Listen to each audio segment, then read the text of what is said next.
두 분의 멘토님을 모시고 저희가 이제 제가 유튜브에서 스몰빅 토크에서 이렇게 전문가분들 모시고 인터뷰하는 것처럼 갑자기 부담이 확 되죠. 또 앞에서 구루님 갑자기 최고의 성과라고 또 생각하셔가지고 지금 어마어마하게 긴장이 되실 것 같은데 이제 두 분의 멘토님을 모시고 제가 두 분은 또 어떤 시행착오를 겪었는지 그래서 그걸 통해서 우리 리더님들께 좀 우리가 진짜 하루 이틀 공부할 건 아니잖아요. 공부를 떠나서도 여러분들이 꿈을 이뤄가는 일이 하루 이틀 만에 이루어지는 게 아니기 때문에 결국 중요한 건 내가 이거를 꾸준히 오래 할 수 있는 겁니다. 그래서 지속 가능한 공부 습관 이렇게 만들어집니다라는 부분에 두 가지 인사이트를 주실 멘토님 모셨는데요. 먼저 우리 최고의 성과를 내신 최예선 멘토님 인사 한번 부탁드리겠습니다. 네. 안녕하세요. 저는 디네 필기 15살 최수입니다. 잠깐 마이크. 우리 왜 구루님은 예설이님이 최고의 성과라고 표현하셨을까요? 스스로 생각하기에. 이번에 중간고사랑 기말고사를 좀 잘 봐가지고 그런 게 아닐까. 얼마나 잘 봤는데요? 5회. 좋습니다. 네, 그러면 이어서 지우연 리더님 소개 부탁드리도록 하겠습니다. 안녕하세요. 저는 지우연입니다. 나이는 13살입니다. 그리고 도마뱀을 2마리 키우고 있습니다. 근데 그 도마뱀에 또 슬픈 에피소드가 있다고. 네, 한 마리가 더 있었는데 한 마리가 죽었어요. 아이고. 제가 여기서 어떻게 더 이어가야 될지 네, 그래서 도마뱀 얘기를 꼭 소개해 주신 이유가 있나요? 잠깐만요. 네, 어려운 질문드렸고요. 우리 그럼 우연 리더님의 집에 살고 있는 도마뱀에 대해서 간단히 소개 좀 부탁드릴까요? 도마뱀 저번에 한 마리를 저번 디네 콘서트 끝나고 그때 입양해서 데려왔었어요. 근데 그 중에 한 마리는 돌아가시고요. 이제 그 전에 키우던 얘가 한 마리 더 있었는데 걔가 죽고 그 다음에 한 마리를 더 데려온 거예요. 우연 리더에게 도마뱀이랑 어떤 존재인가요?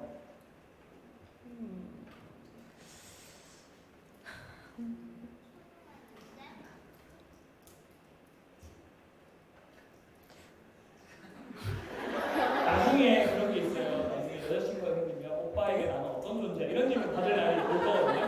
그럴 때 이렇게 머뭇거리면 큰일 나는 겁니다. 미리미리 연습을. 좋아요. 아주 좋습니다. 그러면 이제 본론으로 좀 들어가 보도록 할게요. 일단 두 분이 이제 지속 가능한 공부 습관에 대한 일종의 시행착오 경험을 얘기해 주시러 나왔는데 우선 우리 예설이더님 그럼 이제 어떤 좀 본인은 어떤 어렵거나 힘들었던 점이 있었길래 이제 좀 나눠주시기 위해서 나왔을까요? 저는 이제 집에서 공부에 제대로 집중을 하지 못했던 그런 경험이 있는데요. 집에서 공부해보신 리더님들이라면 누구나 한 번쯤은 TV나 여러 가지 소음, 핸드폰 때문에 공부에 제대로 집중하지 못한 적이 있으실 거라고 생각합니다. 그럼 그 중에 가장 큰 적은 뭐였나요? 저는 핸드폰이었던 것 같아요. 핸드폰에 본인 생각에 가장 큰 문제는 뭔가요? 이제 너무 많이 하는 것 같아요. 알면서도 계속 하는 거죠? 네. 왜 그런 걸까요? 이게 재밌고 또 재밌으니까 잘 끊기가 어려운 게 아닐까요? 좋습니다. 그래서 그런 부분들이 어떤 어려운 점으로 작용을 하셨는지. 이제 저는 잔소리를 되게 싫어하는 편인데 엄마가 잔소리를 되게 많이 하시고 제가 스스로 생각했을 때도 되게 많이 실망스러운 부분이 되게 많아져서 좀 고쳐보자 하고 했던 것 같아요.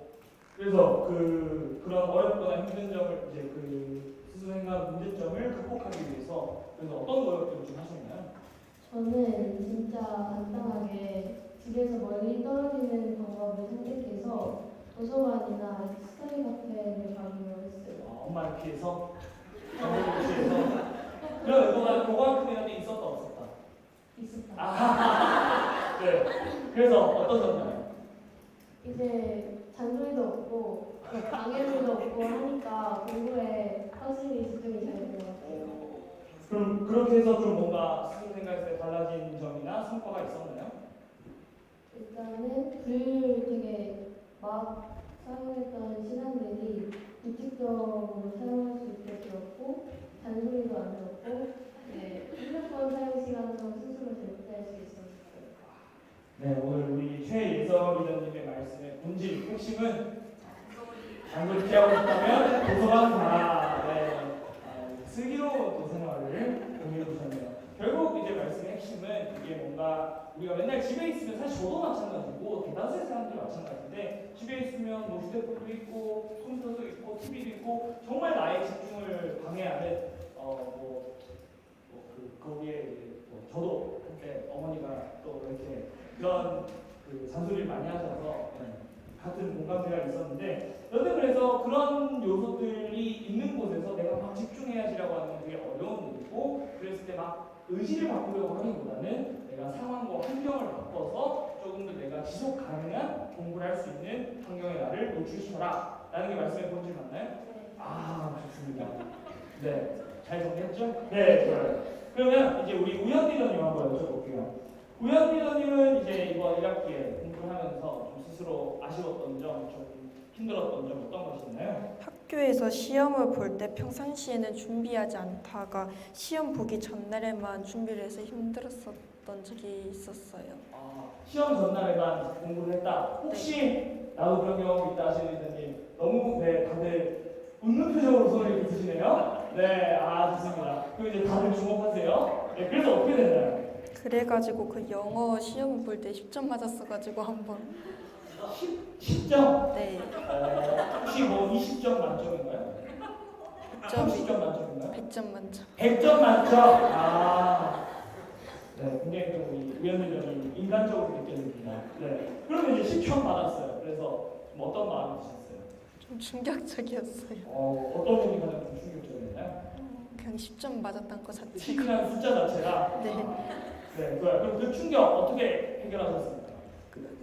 다음 시험에는 그 하루에 바로 준비를 안 하고 계속 꾸준히 준비를 했어요. 그럼 꾸준히 한 기간이 뭐 하루 이틀 빼먹을 수 있지만 스스로 생각할 때 그 이후로 꾸준히 한 기간이 얼마 정도 되나요? 한 달은 넘은 것 같아요. 한 달 넘게. 그럼 하루에 어떤 공부를 얼만큼 했던 건가요? 일단 영어 단어를 하루에 최소 3개씩은 외웠던 것 같아요. 몇 분 정도 걸립니까? 30분 정도. 근데 여러분 영어 단어 3개 외웠다고 하면 별로 그렇게 많지 않은데 할 수 있지만 중요한 건 그거를 한 달 넘게 꾸준히 하루도 빠지지 않고 한다는 일은 굉장히 어려운 거거든요. 그러니까 누구나 사실 하루에 10시간 공부하려면 할 수 있어요. 근데 중요한 거는 아까 우리 김도현과 같은 저렇게 좋은 성적을 거두신 분들은 결국 그 10시간을 누구는 하루하고 정말 이제 다 했다 이렇게 한다면 이제 그런 분들은 그게 한 달이고 2달이고 그걸 3년 동안 꾸준히 했다라는 게 그런 성과를 만든 거기 때문에 우리 우현 리더님은 굉장히 중요한 지점 잘 깨달으신 것 같아요. 그래서 그렇게 한 달 동안 꾸준히 했더니 어떤 좀 성과가 있었나요? 그 다음 시험에 100점 맞았어요. 와 10점에서 100점. 네. 박수 한번 부탁드릴게요. 네. 공이 하나 더 붙은 거네요.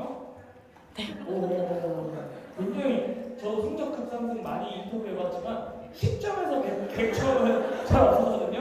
저도 제 성적표 보여드릴 때 30점이었어요. 나름대로 10점, 100점. 와 대단합니다. 그러면 이제 그렇게 100점을 받고 나니까 우연히도 앞으로 나는 이거를 꼭 이제 스스로 적용해야겠다라는 꼭 이것만큼 지켜야겠다 했던 지점들이 어떤 게 있을까요? 맨날 일단 최대한 내가 할 수 있는 것만이라도 조금씩 하는 것을 할 수 있는 것만 조금씩 천천히 그러나 꾸준히 요거 한번 적어보세요. 네, 괜찮은 것 같아요. 할 수 있는 것만 할 수 있는 것부터 조금씩 천천히 할 수 있는 것부터 조금씩 천천히 제가 앞에 있어가지고 이런 저 잔소리하기 싫은데 손이 놀고 계신 리더님 잘 보여요. 네, 우리 할 수 있는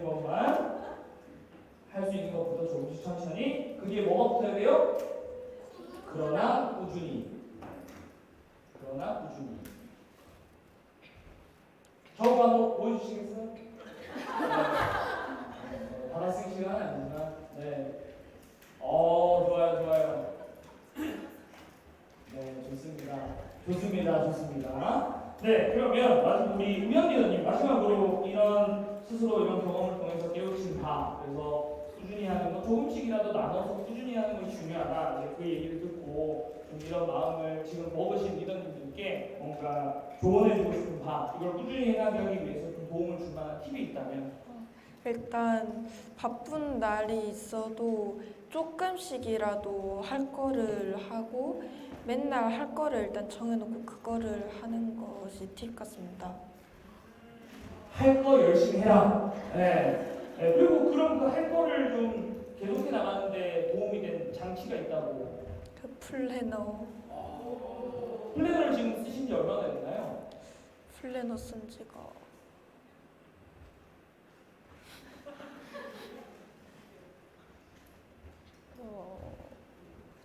기억이 안 나는데 지금 우리 우연이가 몇 학년이죠?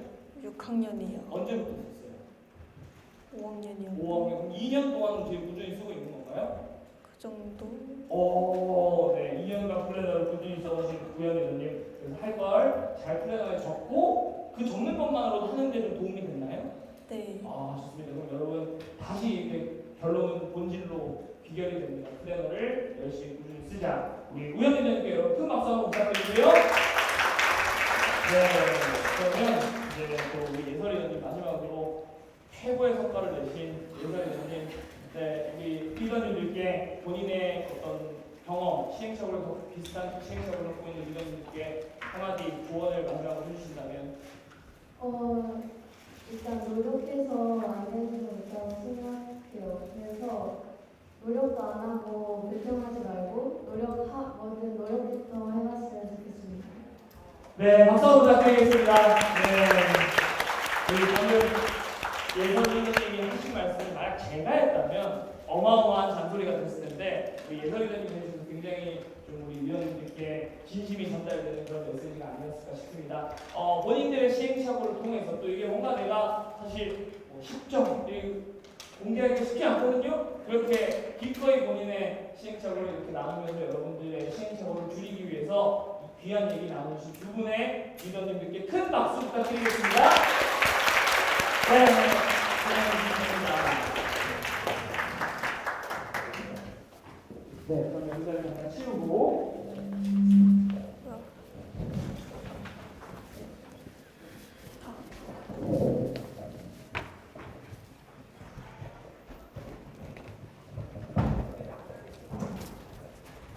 네, 그러면 이제 다음 우리 수학에 대한 수학의 재미와 수학의 세계에 한번 네, 그런 잠깐만요. 쪽으로 넘어가도록 하겠습니다. 다시 이경희 장군님께 마이크를 넘길게요.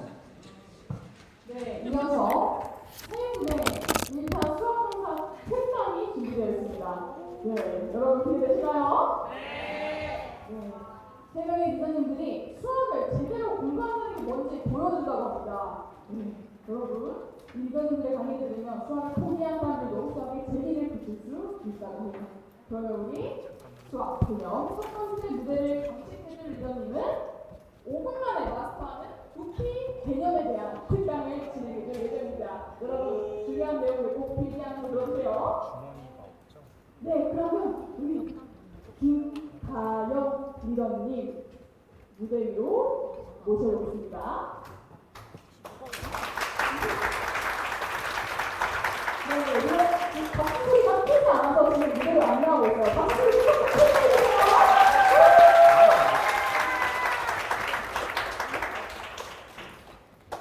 올라와주세요.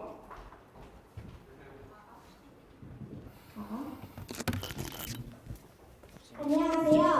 저는 피처스의 수학 기타 강사 김다영입니다. 여기 감추 있는 부분을 이렇게 해주세요. 오늘은 세상을 바꾸는 공부가 콘서트에 나오게 되어 정말 이쪽을 좀 설레는데요. 집어주시고. 저는 오늘 리더님들이 다양한 공부 이거 방법을 바지 좀 알아보시면서 저렇게도 한번 도전해볼까? 저렇게도 공부할 수 있구나 하시는 마음을 가지시면 좋겠습니다. 그럼 저희 발표회 기기를 준비가 되었나요? 네! 좋아요. 한번 가볼까요? 자, 혹시 혹시 부피라는 단어 다들 들어보셨죠? 부피는 어떤 물건이 차지하는 공간의 크기를 의미합니다. 그런데 부피가 정확히 무엇을 의미하는지 감이 안 오는 유전인들이 많으실 텐데요. 좋아요. 제가 쉽게 설명해 드릴게요. 여러분, 다들 캐리어에 짐을 너무 많이 넣어 캐리어가 안 닫혔던 적 있으신가요? 그건 여러분이 짐이 차지하는 공간의 크기를 고려하지 않았기 때문인데요. 즉, 짐이 부피를 고려하지 않은 것입니다. 이제 좀 감이 잡히셨을 것 같은데요. 화면에 3개의 진입문제가 있습니다. 어떤 진입문제가 차지하는 공간의 크기가 가장 클까요? 맞아요. 3번째 진입문제가 가장 큰데요. 만약에 눈으로 대충과 부피를 비교할 수 없는 물건이 나온다면 우리는 부피를 재어야 합니다. 그런데 부피를 재기 위한 단위가 필요합니다. 그럼 먼저 단위를 알아봅시다. 화면에 보이는 이 친구의 이름은 1세제곱cm입니다. 1세제곱cm는 한 모서리의 길이가 1cm인 정밀면체의 부피, 즉 주사위 모양의 부피를 의미합니다. 1세제곱cm는 대략 공기독이나 간설탕의 부피입니다. 이제 단위를 알았으니 부피를 구하는 방법을 알아봅시다. 정밀면체의 부피를 사키나무를 통해 쉽게 이해해 보아요. 우리 방금 전에 1세제곱cm를 배웠죠? 부피가 1세제곱cm인 사키나무를 통해 이 정밀면체를 채워봅시다. 저는 이렇게 1층을 채워보았는데요. 한 층을 채우기 위해서는 가로가 3cm이기 때문에 3개, 세로가 2cm이기 때문에 2개, 총 6개의 사키나무가 사용되었어요. 그런데 이 사키나무는 1층이 아니라 2층입니다. 그렇기 때문에 6 곱하기 2 해서 12개의 사키나무로 채울 수 있어요. 그런데 이렇게 일일이 사키나무를 쌓을 수는 없습니다. 따라서 부피를 구하는 공식을 알아봅시다. 1층의 사키나무 6개는 3 곱하기 2, 즉 가로 곱하기 세로를 통해 구했습니다. 그리고 층수는 높이를 뜻하기 때문에 정밀면체의 부피는 가로 곱하기 세로 곱하기 높이로 나타낼 수 있습니다. 자, 중요한 개념이니 한 번 더 읽어봅시다. 정밀면체의 부피는 가로 곱하기 세로 곱하기 높이입니다. 여기까지 개념을 설명해 드렸는데요. 이제 한번 문제를 풀어봅시다. 문제를 풀기 전에 풀 문제와 관련된 일화가 있는데 일화를 알면 문제를 더 쉽게 이해할 수 있습니다. 그러니 지금부터 제 말에 2배로 집중해 주세요.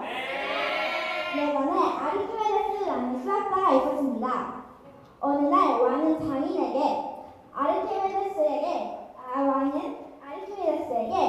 왕관이 정말로 순금으로 만들어졌는지 물어봤습니다.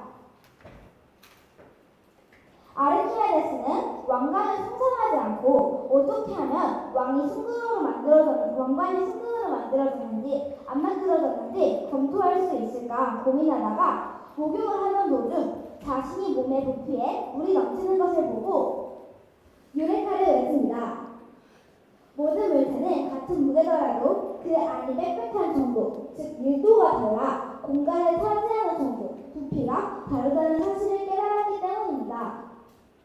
왕관의 무게와 같은 금관을 물에 넣으면 물이 넘칠 정도가 같아야 순금으로 만드는 것을 확인할 수 있었기 때문입니다.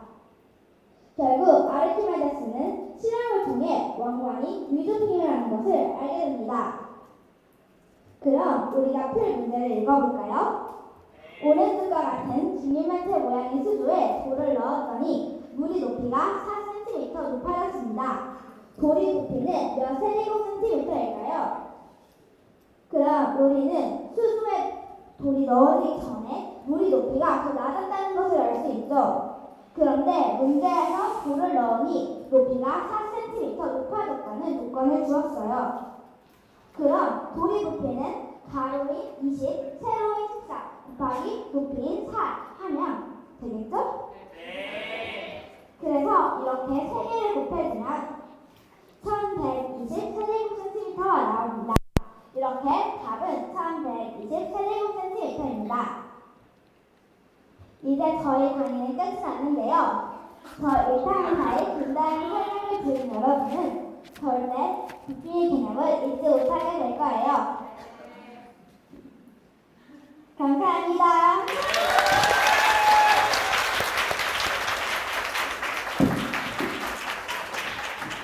정말 이렇게 재밌는 수학강의는 오랜만에 듣는 것 같아요. 정말 우리 김가연 원장님께 다시 한번 힘찬 부탁드립니다. 네, 그래서 우리 김다영 기자님 너무 좋은 강의 주셨고 강의 통해서 우리가 얻을 수 있는 인사이트는 한 문장으로 표현하면 이게 아닐까 싶은데 나누어 설명하면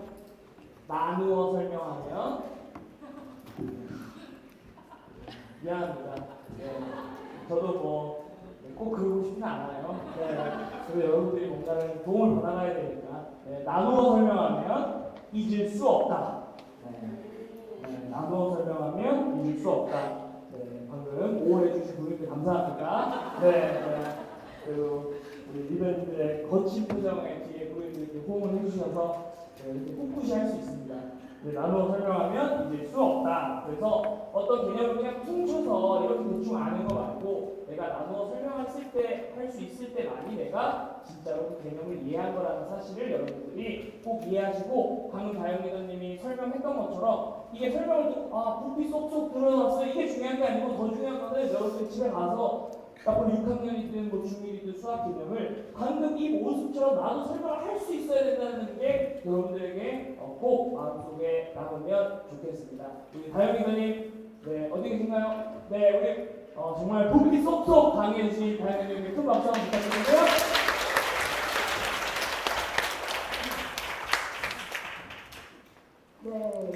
지금 두 번째 우리 수학 1타강 선생님이 지금 또 특강을 준비해 주셨습니다. 이번 강연은 여러분 아주 오늘 골치 아프게 하는 이함의 개념을 정말 끝까지 쉽게 풀어서 설명을 해줄 우리 이효진 리더님 모두를 모십니다. 심지어 우리 오늘은 지금 제주에서 강의를 마치시고 오늘 이 자리에 제주도에서 올라오셨습니다. 다시 한번 안에 노래 부탁드려요.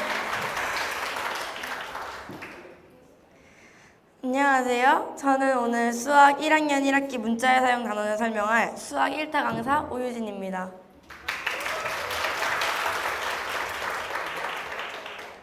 중2 교과서에 보면 이항이라는 개념이 나옵니다. 처음 배울 때 무척 이해하기 어려웠는데요. 왜 이걸 옮기고 부호를 바꾸고 이러는지 저는 잘 이해하기 힘들었습니다.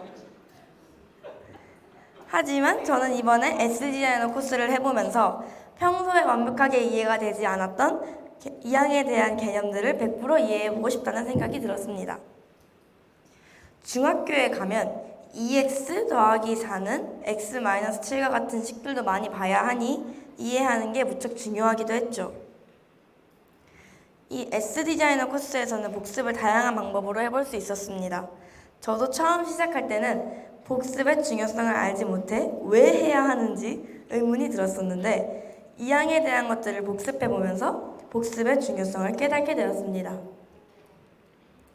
만약 어느 날 저는 우리 반 친구들에게 젤리를 하나씩 사주고 싶었습니다. 젤리 하나당 500원이라고 하면 저희 반 친구들의 인원수만큼 필요하니 10,000원을 들고 문구점에 갔습니다. 근데 가게에 도착하니 저희 반 인원수를 까먹었어요. 그래서 10,000원으로 살 수 있는 양의 젤리인 20개만 사고 돌아올 수밖에 없었습니다. 그 다음날 저는 저희 반 인원수가 30명이라는 것을 알아냈습니다. 여기서 문제. 그럼 저는 몇 개의 젤리가 더 필요한 걸까요? 식을 세워볼까요?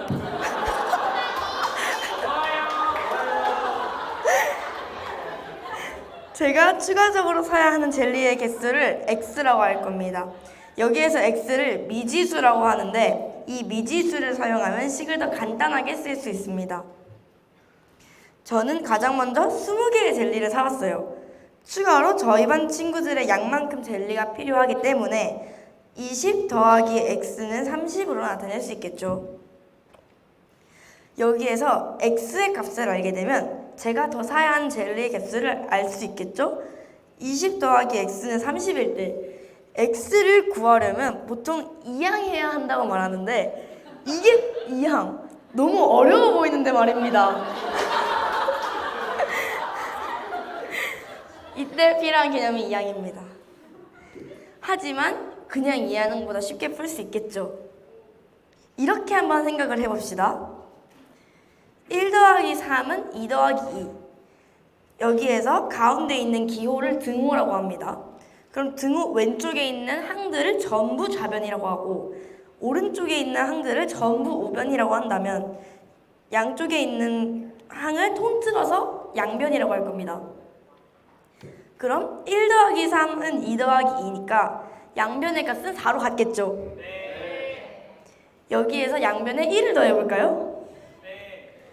그러면 1 더하기 3 더하기 1은 2 더하기 2 더하기 1. 좌변은 5. 우변도 5가 되니까 결국 5는 5로 양변이 같아지겠습니다.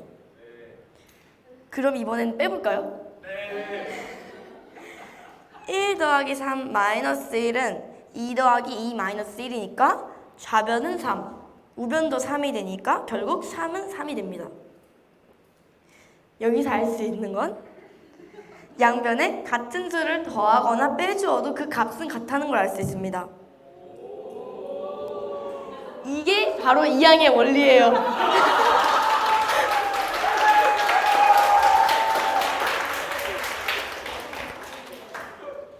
그럼 아까 그 젤리 문제를 다시 풀어보도록 하겠습니다. 20 더하기 x는 30이란 식이 나오는데 식은 나왔어요. 근데 이거 어떻게 풀어요? 여기서 우리가 알아야 하는 건 x의 값이니까 좌변에 x만 남기면 되겠죠. 그럼 양변에서 20을 빼면 되지 않을까요? 그럼 20 더하기 x는 30.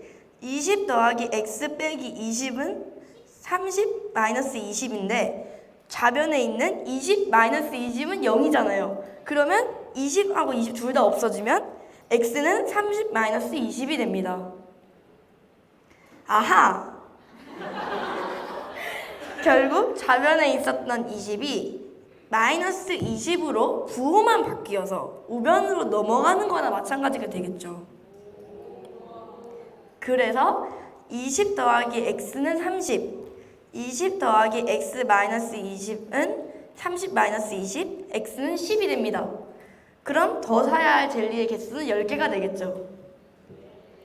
이 항은 그냥 부호를 바뀌어서 넘기는 것뿐입니다. 아무것도 없어요. 그냥 이게 끝! 수학은 외우는 것이 아닙니다. 이해하는 것입니다. 무작정 외우려고 하지 말고 이해하려고 하다 보면 여러분의 수학 실력이 쑥쑥 성장하게 될 거예요. 지금까지 제 강의를 들어주셔서 감사합니다.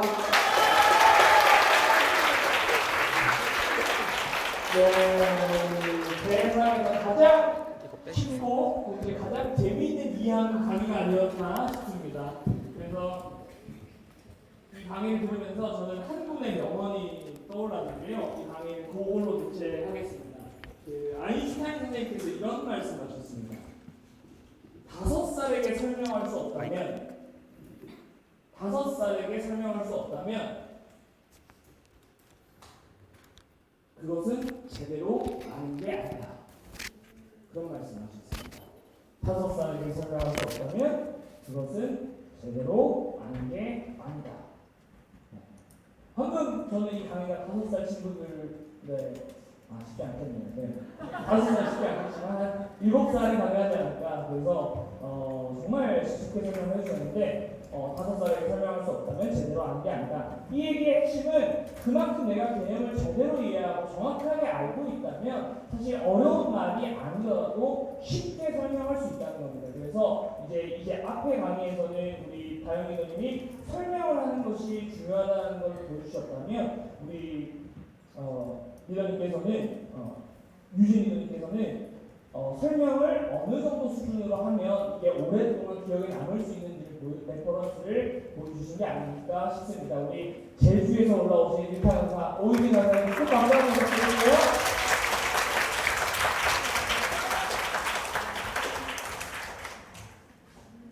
네, 이어서 플러스 마이너스 세상에서 해외는 우리 미담님들에게 또 아주 멋진 오늘 특강을 준비한 우리 김서희 기자님 무대에 오셨습니다.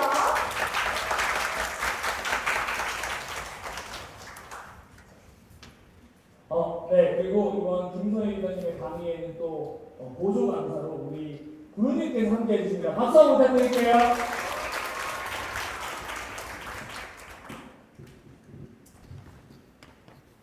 안녕하세요 여러분, 김서희 기자입니다.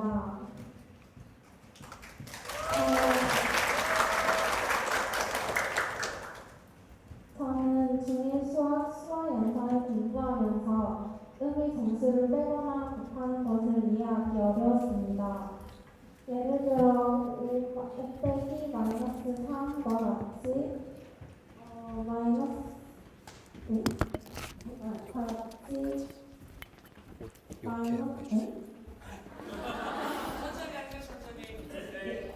예를 들어 5 빼기 마이너스 3 마이너스 3 곱하기 마이너스 2와 같이 어떤 수에서 이 수를 빼는 것과 곱하는 것을 이해하지 못했습니다.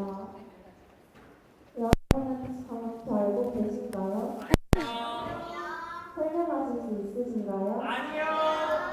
저는 이 문제를 여러 가지 방법으로 풀어서 확실하게 이해할 수 있었습니다. 그럼 지금부터 제가 어려운 문제를 해결할 방법, 바로 그것을 알려드리겠습니다.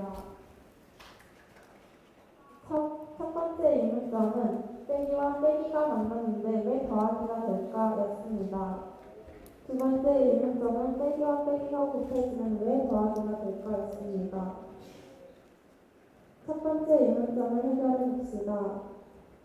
빼기 마이너스 네모는 빼기는 더하기일까요? 첫 번째, 쉽게 외우기. 교과서에서는 기수의 뺄 수는 빼는 수의 도를 바꾸어 더하는 것과 같다라고 나와 있습니다.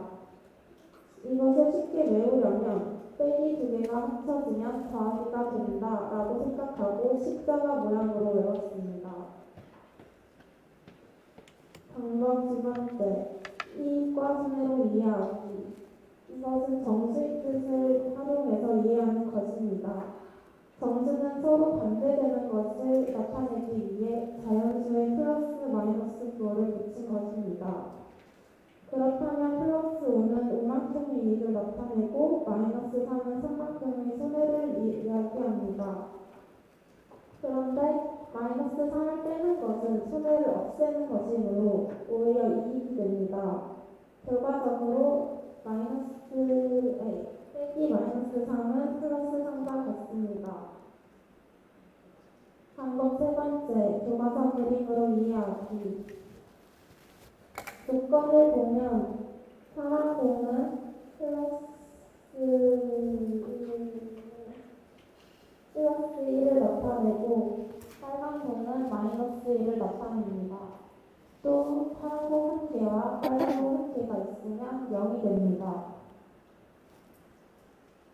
먼저 플러스 4 빼기 플러스 3을 풀어보면 파란 공 4개에서 파란 공 3개를 빼는 것이기 때문에 플러스 1이 남습니다. 이것을 쉽게 이해할 수 있습니다. 다음으로 플러스 4 빼기 마이너스 3을 이해하는 것이 우리 목표입니다. 파란 공 4개에서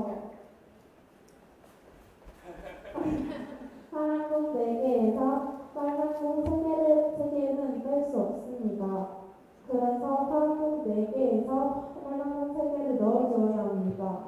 하지만 반대로 빨간 공 3개를 넣으면 처음값이 변합니다.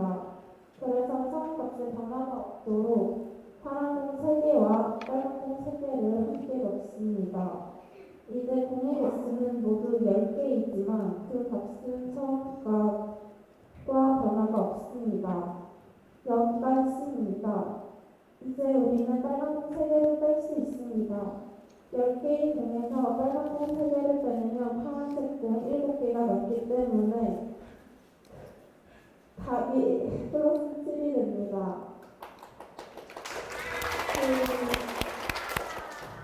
두 번째 의문점을 해결해 봅시다. 마이너스 곱하기 마이너스는 더하기일까요?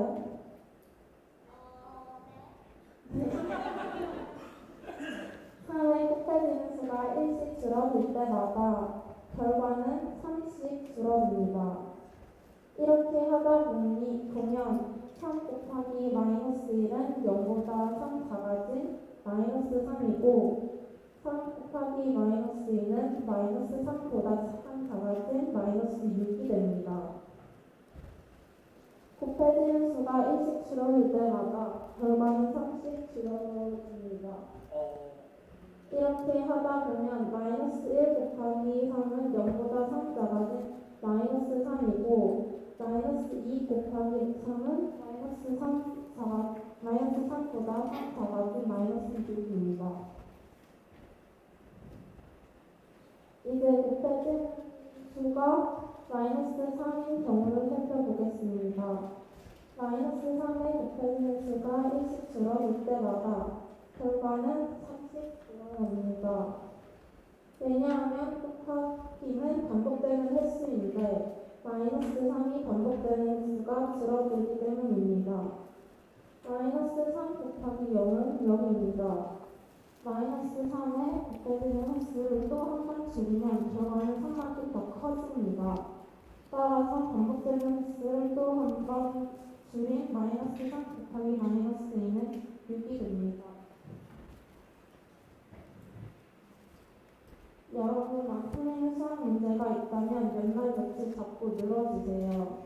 같은 문제를 다양한 방법으로 풀니까 개념적으로 깊이 이해할 수 있었습니다. 여러분, 지금 수학이 어렵다고 그게 영어이 어려울까요? 아닙니다. 포기하지 않고 계속 시도하다 보면 어려웠던 문제가 아하 하고 풀리는 순간이 옵니다. 아하 하는 순간이 하나 둘 쌓이다 보면 수학이 재밌어집니다. 여러분, 애쓰고 애쓴 것은 사라지지 않고 모두 내 안에 남아있다고 합니다. 여러분의 즐거운 수학 공부를 위해 화이팅!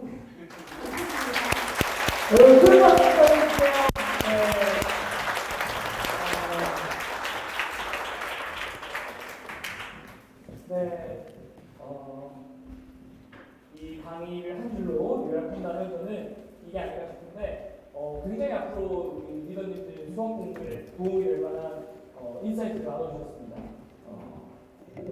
표현한다면 어려운 곱하기의 세상에서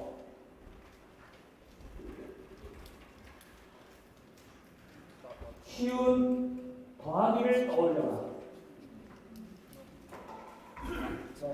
어려운 곱하기의 세상에서 쉬운 더하기를 떠올려라. 그래서 실제로 우리 방금 선생님 기자님이 굉장히 좀 어려운 그 음수, 양수, 곱하기의 개념을 더하기라는 아주 기초적인, 사실 곱하기라는 건 더하기의 여러 번 반복인 거잖아요. 그 본질적인 개념을 이해해서 그 음수, 양수의 곱하기 이런 어려운 지점들을 쉽게 설명을 해주셨습니다. 우리 김서희 리더님께 다시 한번 큰 박수 부탁드릴게요.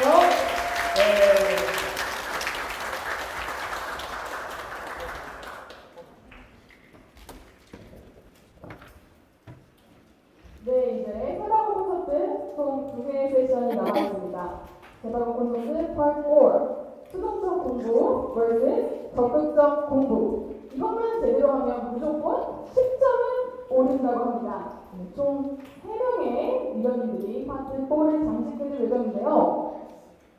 첫 번째 무대는 어쩌면 너무나 당연하지만 대다수가 제대로 하지 않는 2가지 벨트의 우리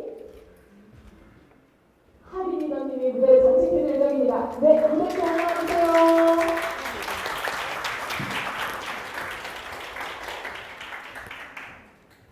여러분 안녕하세요. 저는 나사 1기를 졸업한 이하린 리더입니다.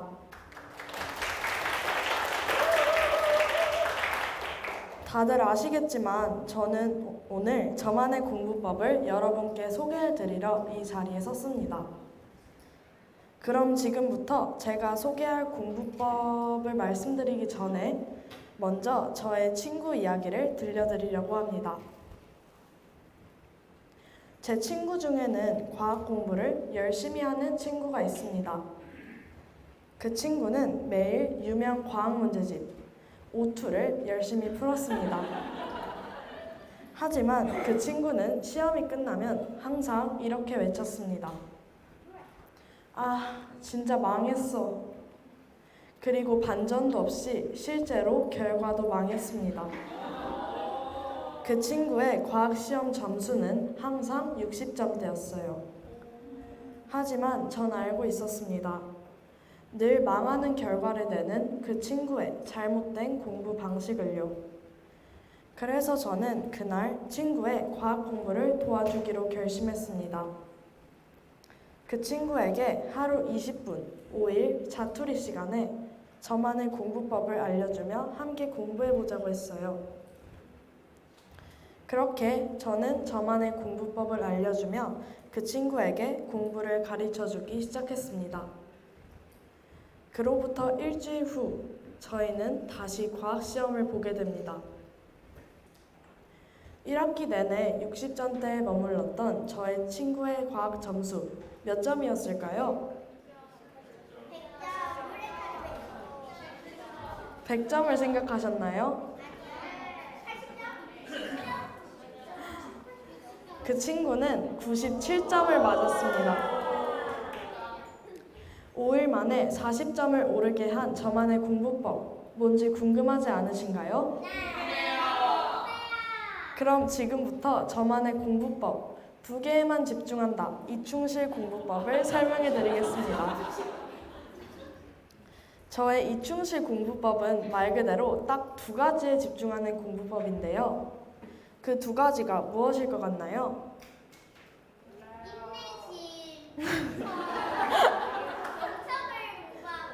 바로 학교 수업과 백지 복습입니다.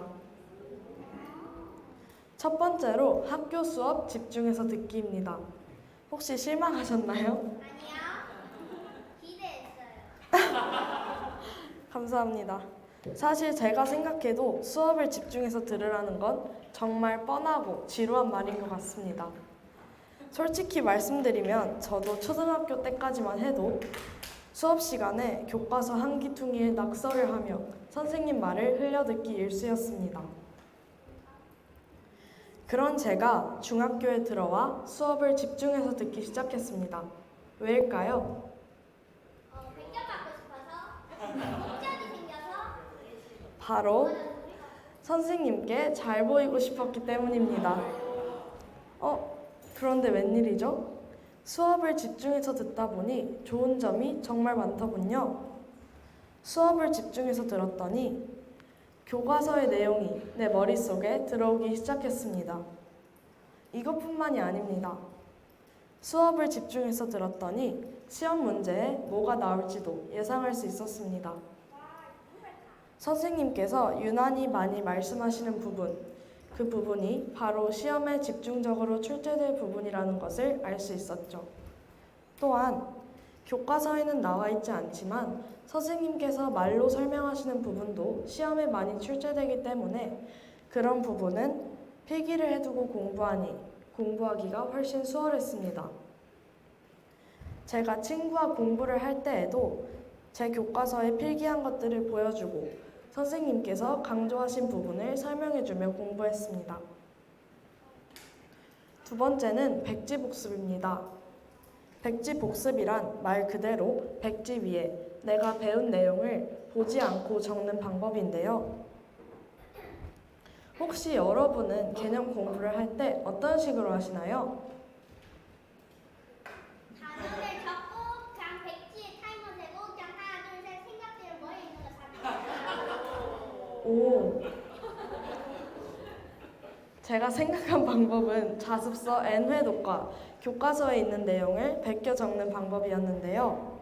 아마 많은 학생들이 그렇게 공부를 할 것 같습니다. 하지만 그렇게 해서는 내가 뭘 알고 뭘 모르고 있는지 파악을 할 수가 없게 됩니다. 제가 S디자이너 자체 시험에서 사회 여성 문제를 틀렸었는데요. 그때 오답 노트를 하고 틀린 이유를 분석해 왔습니다. 그랬더니 맞은 문제의 공통점은 백지복습을 사용했던 문제였다는 것이고, 틀린 문제들의 공통점은 자습서를 읽거나 아니면 교과서를 그대로 베꼈으며 공부했다는 점이었습니다. 내가 뭘 알고 뭘 모르는지 확인하는 과정의 차이가 이런 큰 결과를 불러온 것이죠. 백지복습을 할 때 저는 저만의 단계를 따랐습니다. 첫 번째, 교과서에 대단원명과 소단원명을 적습니다. 두 번째, 교과서의 내용을 책을 보지 않고 적습니다. 이때 조금이라도 망설인 부분을 체크합니다. 세 번째, 빠진 부분을 확인하고 다시 복습합니다. 네 번째, 이제 시험 전날이 되면 대단원의 모든 소단원의 내용을 다 복습합니다. 다섯 번째, 그 중에서 빠진 내용을 확인하고 다시 복습합니다. 여기 계신 리더님들 중에 실제로도 문제집은 많이 푸는데 사회나 과학 시험 점수가 잘 안 나오는 리더님들이 계신가요? 왜 문제집을 많이 푸는데 시험 점수가 엉망일까요? 저는 이렇게 답을 하고 싶습니다. 개념 공부는 안 하고 문제집만 푸니까 그렇지. 당연히 개념을 아니까 문제를 푸는 거 아니야? 라고 생각하시는 리더님도 계실 것 같은데요. 전혀 다른 이야기라고 말씀드리고 싶습니다. 아무리 문제를 많이 풀어봤자 개념을 모르면 다른 유형의 문제가 나왔을 때 절대 풀 수 없기 때문입니다. 앞서 소개해드렸던 저의 친구도 항상 문제집만 풀지 개념 공부는 제대로 하지 않더라고요. 제가 정말 기본적인 개념을 물어봐도 답하지 못하는 경우가 대부분이었습니다. 제 친구들이 모두 문제집을 풀고 있을 때 저는 혼자 개념 백지복습을 합니다.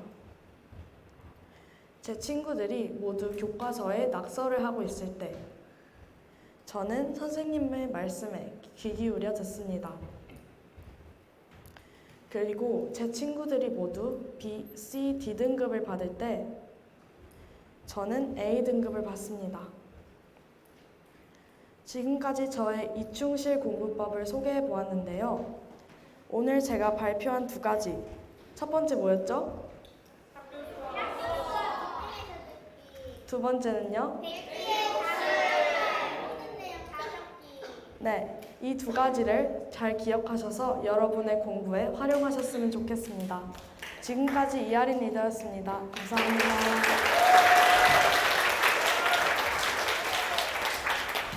이충실 공부법, 말만으로 정말 충실한 결과물을 만들어낼 수 있는 그런 공부법인 것 같은데요. 아주 우리 열심히 준비해준 하린 리더님께 큰 박수 다시 한번 부탁드리겠습니다. 네, 그래서 우리 하민 선생님 너무 좋은 말이 한 문장으로 요약하면 6글자로 표현합니다. 네, 6글자로 표현할 수 있을 것 같은데요. 잘 넣고 잘 빼자. 맞죠? 네, 학교적으로 오늘 공부한 거 잘 넣고 백지옥수로 잘 빼자. 네, 잘 넣고 잘 빼자. 아까 했던 것처럼 좁기. 잘 넣고 잘 빼자. 네, 그래서 6글자로 우리 오늘 이야기된 강의 요약할 수 있을 것 같습니다. 우리 하인님께 큰 박수 부탁드려요.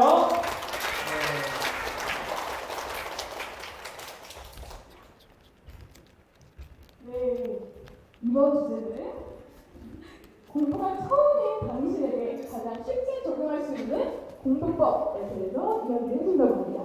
네, 오늘의 무대를 장식해줄 우리 최예인 리더 무대로 모시겠습니다.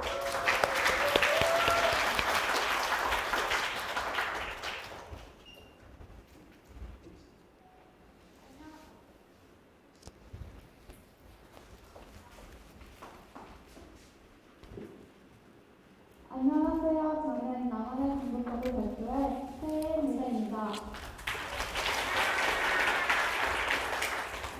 여러분은 나만의 공부법이라고 하면 무엇을 생각하시나요? 좋아요. 예전에 저는 나만의 공부법은 공부를 잘하는 사람들이 가지고 있는 그 사람들만의 공부 방법이라는 고정관념이 자리 잡고 있었습니다. 그렇지만 지금 보시다시피 저처럼 공부를 엄청 잘하지도 않는 사람도 나만의 공부법이 있습니다. 그렇다면 나만의 공부법이란 무엇일까요? 제가 생각하는 나만의 공부법이란 내가 공부를 더 잘할 수 있는 나에게 맞는 공부법인 것 같습니다. 그렇다면 나만의 공부법이 왜 중요할까요? 그냥 아무렇게나 공부하면 안 되는 걸까요?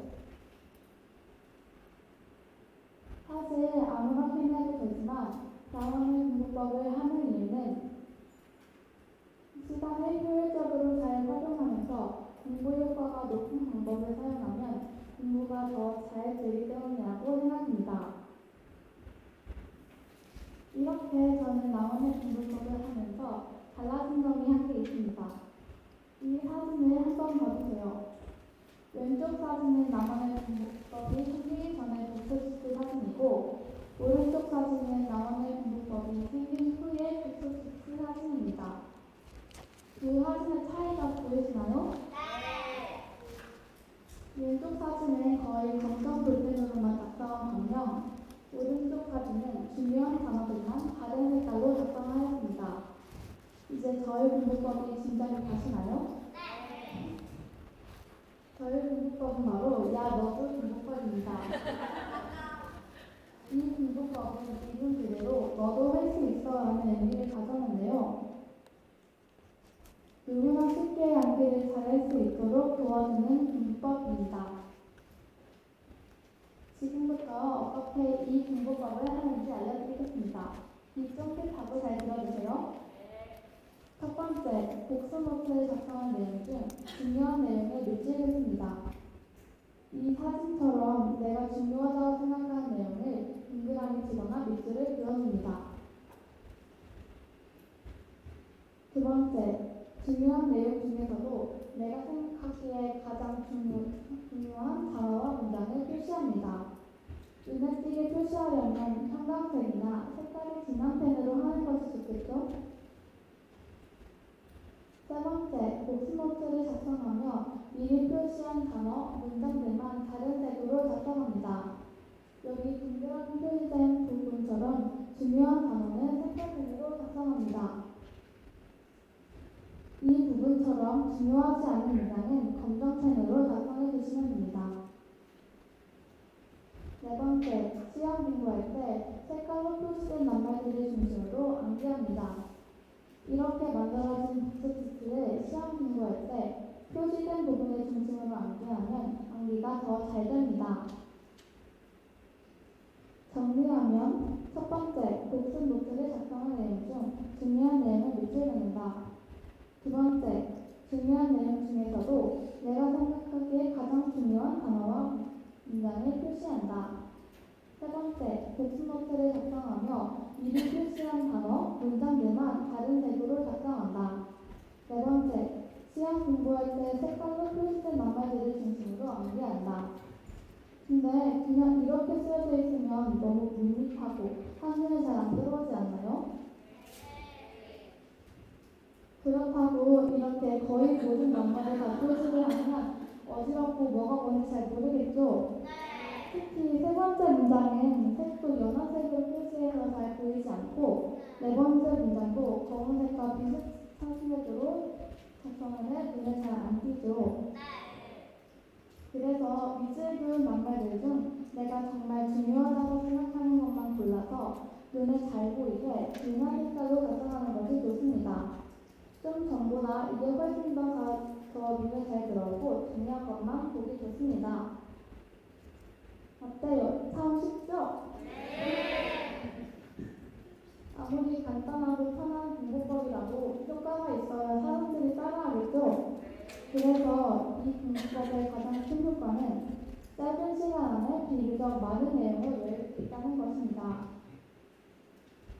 그리고 중요한 내용만 기억에 잘 남는다는 효과가 있고 공부법을 적용하기 전보다 암기 능력이 향상되어 시험을 더 잘 볼 수 있다는 효과까지 있습니다. 그런데 이렇게 말로만 하면 이게 진짜 효과가 있는 건지 의심스럽지 않으신가요? 그래서 제가 직접 테스트를 해봤습니다. 똑같이 2분이라는 시간을 가지고 이 명언들을 몇 개나 외우는지 실험해 보았습니다. 한 번은 제 공부법을 적용하고 다른 한 번은 적용하지 않는 것으로요. 오래 살기를 바라기보다 잘 살기를 바라라. 스스로를 존경하면 다른 사람도 당신을 존경할 것이다. 운명은 우연이 아닌 상태이다.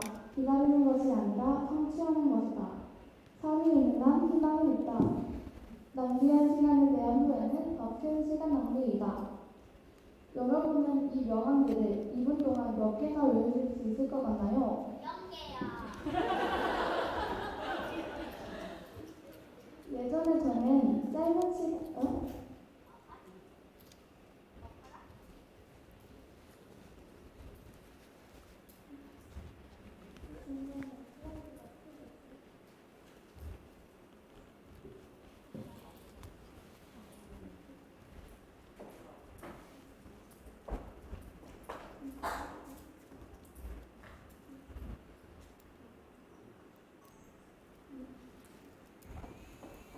그래서 저의 공부법을 적용한 것은 5개의 문장 중 4개를 외웠고 나머지 한 문장은 2글자를 틀렸습니다.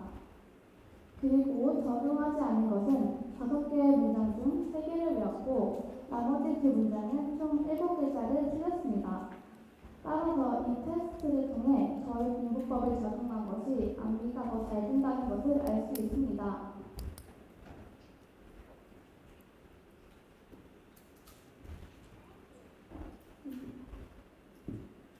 예전에 저는 짧은 시간 안에 많이 외우는 것을 잘했습니다. 근데 빨리 외운 만큼 빨리 잊어버렸죠. 이것이 가장 큰 고민이었는데요. 그래서 쉽고 빠르게 외울 수 있지만 금방 잊어버리지 않는 방법이 필요했습니다. 그래서 저의 공부법을 찾게 되었고 이 공부법을 적용했더니 확실히 전보다 외운 것이 기억에 오래 남았습니다. 저의 공부법을 발견함으로써 저의 암기 능력이 향상된 것이죠. 아까 제가 말했던 것처럼 전 처음에 나만의 공부법은 공부를 아주 잘하는 사람에게만 있는 건 줄 알았습니다. 그런데 지금 저도 공부법이 있죠? 여러분도 다른 사람이 만든 공부법이 아닌 나에게 맞는 나만의 공부법을 찾아보시는 건 어떨까요? 이상으로 발표를 마치겠습니다. 지금까지 잘